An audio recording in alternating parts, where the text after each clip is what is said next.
Он передвигался по мраморному вестибюлю почти неслышно, толкая тележку для уборки и стараясь не привлекать внимания. В стеклянном небоскребе в центре Чикаго он был лишь фоном, частью интерьера между лифтами, сделками и холодным светом офисов. Его звали Майкл Хартсон, и никто не знал, что когда-то он был педагогом и отцом, пока жизнь не лишила его семьи и смысла.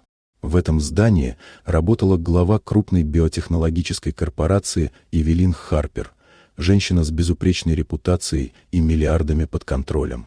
После гибели мужа ее маленькая дочь Лили Харпер замкнулась в себе. Девочка перестала говорить, не подпускала к себе людей и вызывала страх даже у опытных специалистов. Няни уходили одна за другой, терапия не давала результатов, а отчеты становились все мрачнее. Майкл замечал Лили издалека, маленькую фигуру в углу холла, всегда одну, с потухшим взглядом. Он узнавал в ней то, что видел когда-то в зеркале после смерти своего сына. В один из обычных рабочих дней он услышал ее тихий плач за колонной, в месте, куда не смотрели камеры. Не сказав ни слова, он просто сел рядом и оставил между ними маленькую самодельную игрушку, шитую из старой ткани. Этого оказалось достаточно. Девочка впервые за долгое время успокоилась. С того дня Лили начала сама спускаться в холл. Она просто сидела рядом, слушала и дышала спокойнее. Майкл ничего не требовал и ничего не объяснял. Он был рядом, и этого хватало. Сотрудники наблюдали за происходящим с удивлением, а затем с тихим уважением.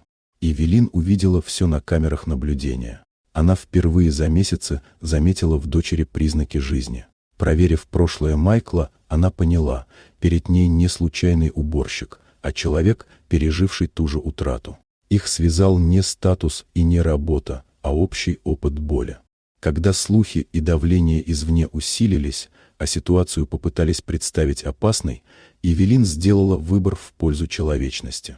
Она открыто встала на защиту Майкла и позволила ему остаться рядом с Лили, не как специалисту, а как человеку, который понимает. Позже, на основе этого опыта, в Чикаго появился небольшой благотворительный проект помощи детям, пережившим утрату.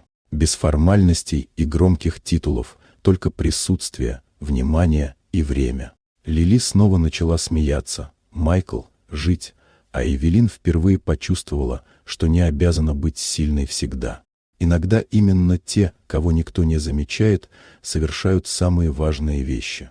И иногда семья начинается не с крови, а с того, что кто-то просто остается рядом.